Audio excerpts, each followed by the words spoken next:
আসসালামু আলাইকুম বন্ধুরা, আপনারা সবাই কেমন আছেন? ঈদ মোবারক। আশা করি সবাই যে যেখানে আছেন, যারা ভিডিওটা দেখতেছেন, সবাই খুব ভালো আছেন। আজকে আর একটা নতুন গল্প নিয়ে আসলাম। আজকের গল্পের নাম হচ্ছে বুদ্ধিমান রানী আর দৈত্য ছানা। গল্পটা এরকম: এক দেশে একটা রানী ছিল। সে দেশের সব কিছু দেখাশোনা করতো। সে রানী, সে খুব খুব বুদ্ধিমান, বিচক্ষণ, দক্ষ ছিলেন। আর তার উপস্থিত বুদ্ধি ছিল খুব খুব ভালো।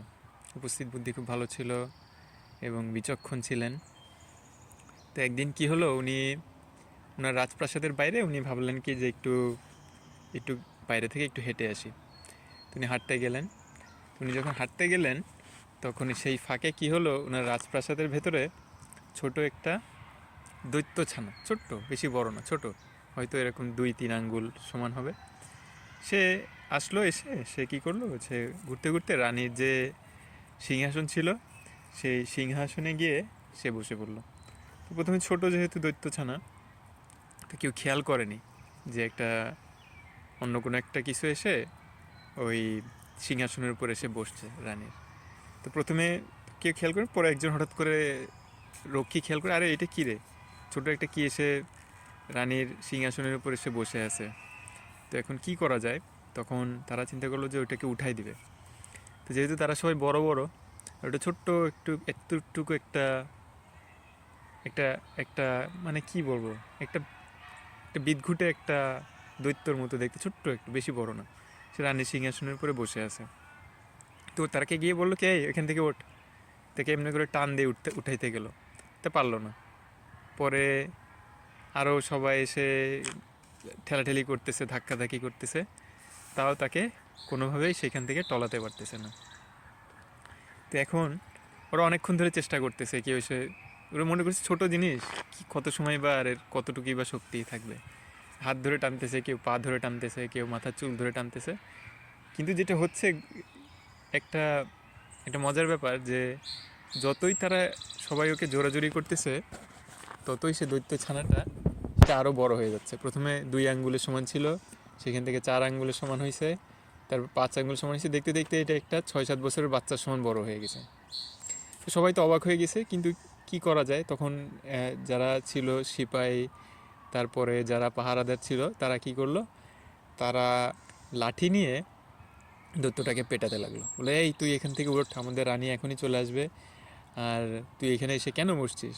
এখান থেকে ওঠ, এখান থেকে তুই চলে যা। তো দেখা যাচ্ছে যে যত তাকে পেটানো হচ্ছে, ততই সে বড় হয়ে যাচ্ছে। দেখতে দেখতে সে একটা 25-26 বছর বয়সের মানুষের মতো হয়ে গেছে, পূর্ণবয়স্ক মানুষের মতো। এরপরে তো তাকে নামানো আরও কঠিন হচ্ছে। তখন মানুষজন এসে তাকে গালাগালি করতেছে, লাঠি দিয়ে পেটাচ্ছে। কিন্তু যত তাকে জোরাজুরি করতেছে, দেখা যাচ্ছে যে সে আরও বড় হতে হতে শেষে এমন হয়ে গেছে যে সে 2 তলা দালানের সমান বড় হয়ে গেছে। তো তখন সে সবাইকে, মানে যত যত সিপাহি শান্তি ছিল সবাইকে মারধর করে, গালিগালাজ করে সবাইকে ওইখান থেকে বের করে দিছে, রানীর রাজপ্রাসাদ থেকে।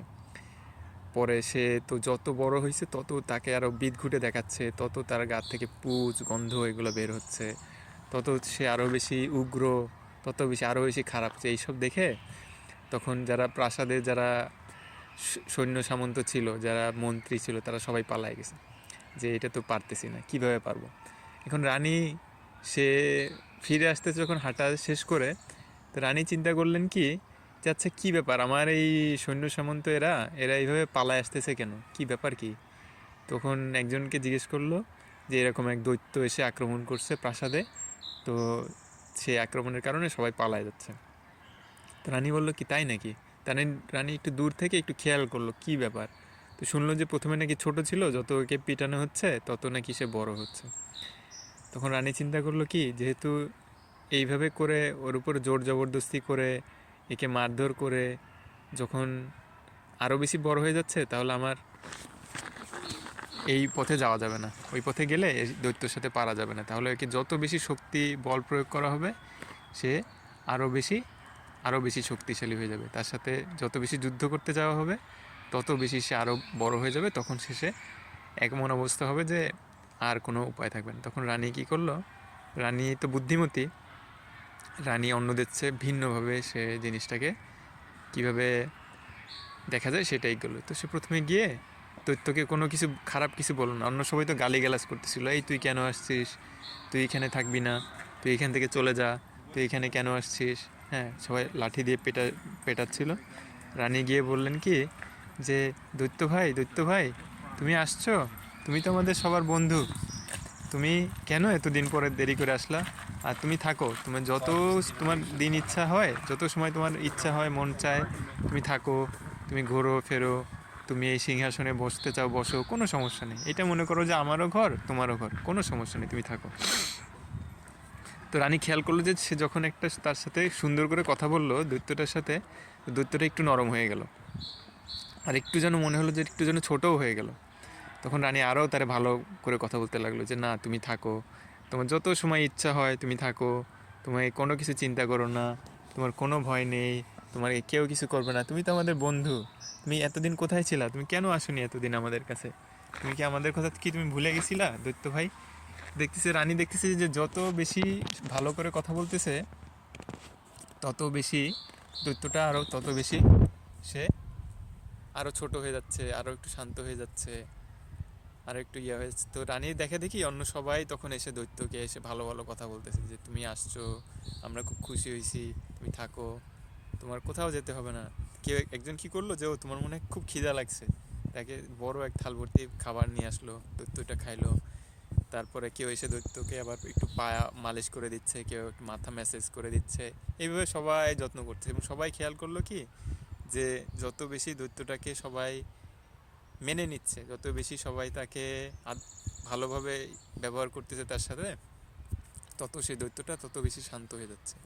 তো এরকম আস্তে আস্তে আস্তে আস্তে রানীও তার গায়ে হাত বুলাই দিতে থাকতো যে তুমি কোনো ভয় নেই, তুমি থাকো, কোনো সমস্যা নেই, আমরা সবাই তোমাকে ভালোবাসি। সবাই এসে দেখা যাচ্ছে যে কেউ মাথা টিপে দিচ্ছে, কেউ পা টিপে দিচ্ছে, যে তুমি যত সময় ইচ্ছা হয় তুমি তত সময় থাকো, কোনো সমস্যা নেই, তোমার কোনো ভয় নেই, তুমি এইখানেই থাকো। তখন এই করতে করতে দেখা গেলো যে এক সময় শেষে যখন সবাই ভালো ব্যবহার করতে থাকলো, আস্তে আস্তে দৈত্য ছোটো হইতে হইতে হইতে এক সময় বাতাসের সাথে মিলাই গেল। তো এই গল্পটা থেকে আমরা কি শিখতে পারি? গল্পটা থেকে আমরা যেটা শিখতে পারি সেটা হচ্ছে এই যে দৈত্যটা না, দৈত্যটার কথা বলতেছি না, এই দৈত্যটা কী আসলে, দৈত্যটা আসলে কিন্তু কিছুই না। দৈত্যটা হচ্ছে আমাদের ভেতরেই যে চিন্তা, দুশ্চিন্তা, ভয়, ভীতি, যেগুলো আমরা যদি আপনি যদি একটু বসেন কোথাও কখনো, চোখ বন্ধ করে 2 মিনিট দেখবেন যে কত ধরনের ভয়, ভীতি, চিন্তা ভাবনা এগুলো আসবে। এই চিন্তা ভাবনাগুলো হচ্ছে ওই দৈত্য ছোট আকারে একটা আসলো, কিন্তু আসলে তো আমরা ভয়, ভীতি বা আতঙ্ক বা আমাদের কোনো কিছু নিয়ে একটা টেনশন লাগতেছে, এগুলো তো আমরা পছন্দ করি না। আমরা বলি কি এইগুলো তুই এখান থেকে চলে যা, তুই এখানে কেন আসছিস, আমি টেনশন করতে ভাল লাগতেছে না, আমি তাড়াতাড়ি টেনশন থেকে মুক্তি হতে চাই, আমার এইটা ভাল লাগতেছে না, আমি তাড়াতাড়ি এটা থেকে মুক্ত হতে চাই, আমার কষ্ট ভাল লাগতেছে না, আমি তাড়াতাড়ি কষ্ট থেকে মুক্ত হতে চাই। তো এটা যখন আমরা করি তখন আমরা ওই যে দৈত্যটার সাথে যখন যেভাবে সমস্ত সৈন্য সামন্ত খারাপ ব্যবহার করতেছিল, সেরকম আমাদের মধ্যে যে টেনশনের যে চিন্তাটা আসে, আমাদের মধ্যে যে রাগ, ক্ষোভ, ভয়, ভীতি যেসব চিন্তাগুলো আসে, সেইগুলোর সাথেও আমরা খারাপ ব্যবহার করতেছি। তো এই যে মনটা না, আমাদের যে মনটা, এই মনের মধ্যে সবারই বসবাস, একটা ভালো চিন্তারও বসবাস, একটা খারাপ চিন্তারও বসবাস, সেগুলো আসবেই, সেগুলো থেকে পালানোর কোনো উপায় নেই। কিন্তু আমাদের মেইন জিনিসটা যেটা করতে হবে যে যেটা খারাপ চিন্তা আসলো, ঠিক আছে আমরা সেই চিন্তা অনুযায়ী কাজটা করলাম না, কিন্তু যদি আমরা ওই চিন্তাটাকে বাইর করে দিতে চাই, এবং দৈত্যকে আমরা বাইর করে দিতে যাচ্ছিল রানীর সৈন্য সামন্তরা, রানীর অন্য যারা ছিল, প্রাসাদের যারা সেপাই দারোয়ান ছিল তারা, ওরকম যদি আমরা বলি যে এই আমার এখন খুব টেনশন লাগতেছে, এই টেনশন তুই এখন চলে যা, এই আমার এখন এই একটা খারাপ জিনিস, খারাপ আমার ভয় লাগতেছে, এই ভয় তুই এখন চলে যা, সেটা যায় না। সেটা কি হয়, সেটা আরও বেশি বড় হইতে থাকে, আরও বেশি বড় হইতে থাকে, আরও বেশি বড় হইতে থাকে। কিন্তু যখন আমরা চুপ করে বসে এক জায়গায়, যখন দেখি একটা ভয়ের চিন্তা আসতেছে, একটা মন খারাপের চিন্তা আসতেছে, আমরা খেয়াল করলাম যে আচ্ছা আসছে, দৈত্যর মতো আসছে, ঠিক আছে আসছিস তুই, তুই যত সময় ইচ্ছা তুই এখানে থাক, কোনো সমস্যা নেই, আমি আমার কাজ করি, তুই তোর কাজ কর। হ্যাঁ, আমি আমার মতো কাজ করলাম, তুই তোর মধ্যে তোর যত সময় মন খারাপ, দুশ্চিন্তা, ভয়, তুই যত সময় থাকার ইচ্ছা, এই মনটার যে বাড়ি, সেই বাড়ির তারাও বাসিন্দা। তাদেরকে আমরা ওইভাবে যদি বলি যে তুই এখানে আসবি না, বা সে আসলে আমি তাড়াতাড়ি চাচ্ছি যে সে তাড়াতাড়ি যেন চলে যায়, তাহলে কি হবে? যে দৈত্যটার সাথে যেরকম খারাপ আচরণ করা হলো, সেরকম খারাপ আচরণ করা হবে। আর যে চিন্তাটা আসলো, সেটা আরও বড় আকারে হয়ে সে আরও বেশি সম্পূর্ণ মনের ঘরটাই সে দখল করে নেবে। কিন্তু যখন আমরা উল্টাটা করি, যখন আমরা বলি যে না, আসছিস, খুব ভালো হয়েছে, থাক, কোনো সমস্যা নেই, আমি এখন আমার কাজ করতেছি, আমি আমার রান্নার কাজ করতেছি বা আমার যাই কাজ করতেছি, মন খারাপ, দুশ্চিন্তা, টেনশন যা হোক, তোর যত সময় তোর থাকা দরকার বাবা, তুই থাক, কোনো সমস্যা নেই, থাক। তাহলে দেখা যায় কি, যখন আমরা সাথে ভালো ব্যবহার করলাম, তখন সে কিছু সময় থাকলো, থেকে আস্তে আস্তে সে নিজেই কিন্তু মিলায় যায়। কিন্তু তার সাথে যদি আমরা যুদ্ধ করতে যাই, তাহলে দেখা যায় কি, যে সে এত বড় হয়ে যায়, তখন আর তার সাথে আর পারা যায় না, সে পুরা জায়গাটা নিয়ে যায়। তখন আমরা রাতে ঘুমছিলাম, তো তখন এমন অবস্থা হয় যে তখন তার সাথে আর পারা যায় না, তখন সে পুরা জায়গাটা নিয়ে নেয়, পুরা পুরা সমস্ত আমাদের মনের শান্তি নষ্ট হয়ে যায়, আমাদের কোনো কিছু ভালো লাগে না। যখন আমরা ওইটা মেনে নিতে পারি মন থেকে, যাচ্ছে আচ্ছা ঠিক আছে, এটা আসছে, পৃথিবীতে সব কিছু তো আসে আবার যায়, আবার আসে আবার যায়, সব কিছু পরিবর্তন হতে থাকে, ভালো জিনিস আসে, ভালো জিনিস চলে যায়, খারাপ জিনিস আসে, খারাপ জিনিস চলে যায়। সেরকম মনের মধ্যে যে চিন্তাগুলো কিন্তু সবই কিন্তু এরকম আসে, যায়। কিন্তু আমরা যদি শুধু বলি যে না, আমরা শুধু এইটাকে চাই না, এইগুলাকে চাই না, আমরা শুধু ভালো ভালো জিনিসগুলোকে চাই, কিন্তু পৃথিবীর তো এরকম না। পৃথিবীর অর্ধেক হচ্ছে দিন থাকে, অর্ধেক হচ্ছে রাত থাকে, অর্ধেক হচ্ছে ভালো থাকে, অর্ধেক খারাপ থাকে। আমাদের মনের মধ্যে অর্ধেক ভালো চিন্তা আসবে, অর্ধেক খারাপ চিন্তা আসবে। কিন্তু আমাদের এইটা যদি আমরা বলি যে না, আমরা কোনো কিছুই খারাপ জিনিসগুলোকে চাই না, সেগুলো আসলে আমরা যেন তাদেরকে পেটায় বের করে দিতে পারলে বাঁচি। কিন্তু তাদের মধ্যে থেকেও শেখার জিনিস আছে, তাদের মধ্যে থেকেও ধৈর্য ধরার জিনিস আছে, তাদের মধ্যে থেকেও অনেক অনেক ভালো জিনিস যখন প্রয়োজন, তখন সেই জিনিসগুলা সেভাবে হয়। তো এইটা একটা জিনিস যে আমাদের নিজের দিকে খেয়াল রাখা, প্রত্যেকের মনের ভেতরে কি হচ্ছে, এর মধ্যে কোন কোন দৈত্য এসে ঘোরাঘুরি করতেছে, এই জিনিসগুলোকে খেয়াল রাখা, এইগুলাকে যেন তাদের প্রভাবে আমরা কোনো একটা ভুল পথে চলে না যাই, ভুল কোনো কাজ না করি, সেই জিনিসগুলো দেখা। এইভাবে হচ্ছে নিজের নিজের খেয়াল নিজের করা লাগে। একদম একটা মা যেরকম ছোট বাচ্চার দিকে খেয়াল করতে থাকে, সেরকম প্রতিটা মানুষ তাদের একটা একটা জিনিস যদি তারা করতে পারে, যে তাদের মনের ভেতরে কি হচ্ছে, মনের ভিতরে কোন দৈত্য যেন ঘোরাঘুরি করতেছে, কোন চিন্তাটা কি করতে বলতেছে, এবং কেউ যদি আসতেছে যেন খেয়াল করতেছে, আচ্ছা এটা কি হিংসার চিন্তা আসলো, নাকি এটা কি ঘৃণার চিন্তা আসলো, নাকি এটা কি ভয় না আতঙ্কের চিন্তা আসলো, এটা খেয়াল করে, এবং তার সাথে যুদ্ধ না করা, বা সে যদি বলে যে না এইটা এখনই করতে হবে, ওইটা এখনই করে, সেটাও না শোনা, তার সাথে যুদ্ধও না করা, যে সে তো আসছে। যেমন রানী কিন্তু দৈত্যর গোলাম না, আবার দৈত্যও কিন্তু রানীর গোলাম না। সেরকম আমাদের মনের মধ্যে যে চিন্তাগুলো আসে, সেইগুলোও কিন্তু আমাদের গোলাম না, আবার আমরাও সেই সমস্ত চিন্তাগুলোর গোলাম না। তো তারা যেগুলো আমাদেরকে করতে বলতেছে, বা যেসব জিনিসে ভয় দেখাচ্ছে, যেসব জিনিসে হিংসা, বিদ্বেষ, রাগ এর দেখাচ্ছে, সেসব জিনিস কিন্তু আমরা করতে বাধ্য না। তো এইভাবে আমরা নিজেদের বন্ধু যদি হতে চাই, তাহলে ওই মনের মধ্যে যে সমস্ত চিন্তা ভাবনা, ভয় ভীতি আসে, সেইগুলা সাথে যুদ্ধ না করে সেইগুলোকে আমরা মেনে নিলাম, আচ্ছা ঠিক আছে, আসছে, এটা এখন আছে, এটা এখানে থাকবে যত সময় এটা থাকার দরকার, তারপরে সে এক সময় চলে যাবে। কিন্তু আমরা তাকে, যেহেতু সে আমাদের গোলাম না, সেহেতু আমরা তাকে বলতে পারবো না যে তুমি এখান থেকে চলে যাও, বা সে যেহেতু আমিও তার গোলাম না, সেহেতু সে যদি আমাকে এখন একটা কিছু বলে, সেটা আমার বিশ্বাস করার খুব বেশি প্রয়োজন নেই। ঠিক আছে? তো এইভাবে যদি আমরা চলতে পারি, তাহলে আমাদের জন্য, তাহলে আমরা আমাদের নিজেরাই নিজেদের অভিভাবক হলাম। নিজেরাই, যেমন একটা মা যেরকম তার সন্তানকে দেখে রাখে, সেরকম আমরা নিজেরই মায়ের মতোই নিজেদেরকে দেখে রাখতে পারবো, নিজেদেরকে সুন্দর করে দেখে রাখতে পারবো। এটা আমরা একটা জিনিস, একটা অনুশীলন করারও একটা জিনিস আছে। আপনি যদি একটা জায়গায় কোথাও বসে চোখ বন্ধ করে, আমরা যেটাকে বলি ধ্যান করা, বসে ধরেন কোনো একটা কিছু পড়তেছেন, আলহামদুলিল্লাহ বা সুবহানাল্লাহ, এটা পড়তে থাকেন, দেখবেন কিছু সময়ের মধ্যে বিভিন্ন ধরনের চিন্তা এসে মনের মধ্যে চলে আসবে। এবং সেগুলো কিছু কিছু চিন্তা এত বেশি কঠিন, এটা হওয়ার সাথে সাথে মনে হয় যে এখান থেকে আমি পালাই, কিন্তু পালাই তো যাওয়ার কোনো উপায় নেই।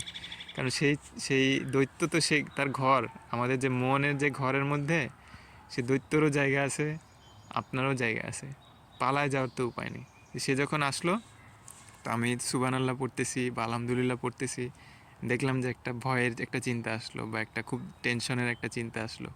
আমি দেখলাম যে ওটা আসছে, ঠিক আছে ওটা আসছে, আর আমি ওর সাথে যুদ্ধ করতে গেলাম না, বা আমি ওর সাথে কোনো ওকে আমি তাড়াইও দিতে গেলাম না। ওকে বললাম আচ্ছা ঠিক আছে, আমি দেখছি যে তুমি এখানে আসছো, তুমি থাকো, যত সময় থাকার থাকো। তখন আমি খেয়াল করলাম যে একটা যদি দুশ্চিন্তা ধরনের চিন্তা আসে, তো আমার শরীরের মধ্যে কীরকম পরিবর্তন হয়।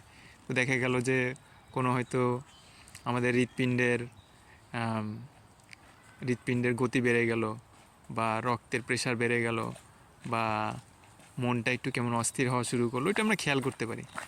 তো সে আসলো, তাকে বলতে পারি আচ্ছা তুমি আসছো, আচ্ছা তুমি আসছো, এখানে বসো, সমস্যা নেই, কিন্তু আমি এখন সুবহানাল্লাহ পড়তেছি, তুমি তোমার যত সময় ইচ্ছা থাকো, কোনো সমস্যা নেই। আর আমি সুবহানাল্লাহ পড়তেছি, আর আমি খেয়াল করতেছি যে তুমি আমার কী করতে বলতেছো, বা তুমি আসলে তখন আমার মনের মধ্যে কেমন লাগে, এই জিনিসগুলা আমরা বলতে পারি। এবং সেটা যত সময় থাকা দরকার সেটা তত সময় থাকবে।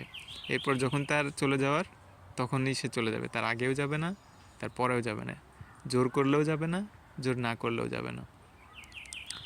তো এইভাবে করে আমরা একটু ধৈর্য বাড়াতে পারি।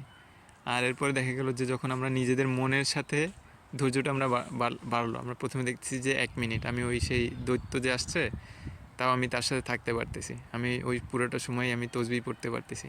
তারপর আমি আর একটু বাড়ালাম 5 মিনিট, তারপর আমি আর একটু না 5 মিনিট না, 1 মিনিটের জায়গায় বানালাম 2 মিনিট, 2 মিনিটের জায়গায় বানালাম 3 মিনিট, পরের সপ্তাহে বানাইলাম 4 মিনিট, তারপরের সপ্তাহে বানালাম 5 মিনিট। এভাবে করে করে দেখা গেলো যে আমি আধা ঘন্টা, যদি ওরকম খুব ভয়ের চিন্তা আসে, খুব ভয়ের কঠিন আম, চিন্তা আসে, কোনো হিংসা বিদ্বেষ রাগ বা ভালো মন্দ যাই হোক আসে, আমি তার সাথে এক জায়গায় সহাবস্থান করতে পারতেছি। তাকে আমার জোরাজুরি করা লাগতেছে না, সে আমাকে জোরাজুরি করতেছে না, এটা আমি করতে পারতেছি, এভাবে আমি থাকতে পারতেছি। এবং আমি আস্তে আস্তে সময়টা বাড়ালাম। তো তখন দেখা যাচ্ছে কি যে যখন আমরা নিজেদের ভেতরে এই দৈত্যের সাথে সুন্দরভাবে সহাবস্থান করতে পারি একসাথে, তার সাথে যুদ্ধ না করে, তখন আমরা পৃথিবীর কোনো একটা কিছু আমার মন মতো হচ্ছে না, সেটার সাথে আমি সহাবস্থান করতে পারি। হয়তো আমি বাজারে গেলাম, কেউ হয়তো আমার কাছে কোনো একটা জিনিস আমাকে ঠকাই দিল, তো ওটা আমি আচ্ছা ঠিক আছে, ঠকাই দিল, কি আর করা, পরের বার আমি সাবধানে থাকবো। তারপর দেখা গেল যে হয়তো আমি গাড়ি চালা যাচ্ছি, আমার গাড়ির সামনে আর একজন জোরে ওভারটেক করে গেল বিপজ্জনকভাবে, তখন আমি যেরকম দৈত্যটাকেও যেরকম মেনে নিছি ভেতরের, সেই মানুষটার কাজটাকেও ওইভাবে মেনে নিলাম। বা আমার বাসায় একটা বাচ্চা আসছে, সে দৌড়াদৌড়ি করে আমার একটা জিনিস ভেঙে ফেললো, সেই জিনিসটাকেও দেখা গেলো যে আমি সেভাবে মেনে নিতে পারতেছি। তো এইভাবে করে করে আমরা নিজেদের সহ্য শক্তিটা বাড়াতে পারি। আর সারমর্মটা হচ্ছে এটা যে আমাদের হাতে কোনো কিছুর নিয়ন্ত্রণ নেই, সব কিছুর নিয়ন্ত্রণ আল্লাহর কাছে। এমনকি আমাদের মনের মধ্যে যে চিন্তা ভাবনাগুলো আছে, সেগুলোর নিয়ন্ত্রণ আল্লাহর কাছে। আমাদের শরীরের প্রত্যেকটা অঙ্গ, আমি যদি এখন বলি যে আমার হৃৎপিণ্ড তুমি এখন ঠিক হয়ে যাও, বা আমার চোখ তুমি এখন ঠিক হয়ে যাও, আমি আর চশমা পড়তে চাই না, কিন্তু হবে না। এগুলোর কোনো কিছুই আমাদের হাতে নিয়ন্ত্রণ নেই, পৃথিবীর কোনো কিছু নিয়ন্ত্রণই আমাদের হাতে নেই। যখন আমরা মনে করি যে আমার হাতে নিয়ন্ত্রণ আছে, তখন এটা ভুল হয়, তখন আমরা ভুল করে ফেলি। আমি যদি আমার শরীর প্রতিদিন বয়স হয়ে যাচ্ছে, আমার শরীরের বিভিন্ন অংশ সেগুলো বুড়ো হয়ে যাচ্ছে, আমি কি তাকে বলতে পারবো যে তুমি এরকম হও না, তুমি দিনে দিনে আরও বেশি জোয়ান হও? তা তো হবে না।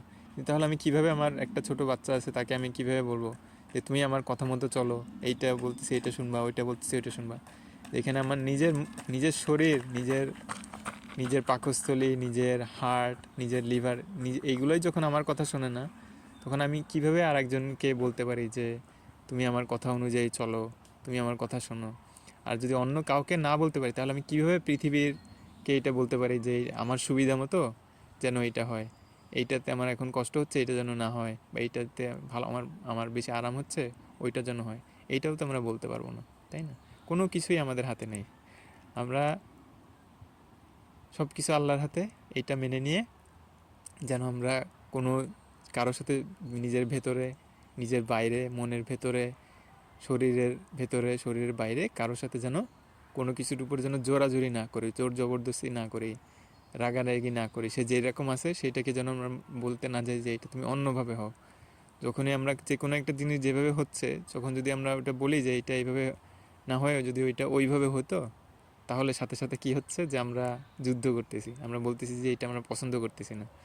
যেরকম রানীর দরবারে যখন দৈত্যটা আসলো, তখন রানীর সৈন্য সামন্তরা তারা যেরকম বলতেছিল যে আমরা, তারা পছন্দ করতেছিল না, তারা ফাইট করতে গেছিলো। ফাইট করে কি হয়? ফাইট করে তো কোনো যুদ্ধে জেতার কোনো উপায় নেই। পৃথিবীটাতে আমাদের কথা মতো কিছুই হয় না। তো যখন আমরা ওই জিনিসটাকে মেনে নিতে পারি, ওই জিনিসটার সাথে মানায় নিতে পারি, তখনই শুধুমাত্র আমরা শান্তিপূর্ণভাবে থাকতে পারি। এটা ছাড়া আমাদের শান্তির তো আর কোনো পথ খোলা নেই।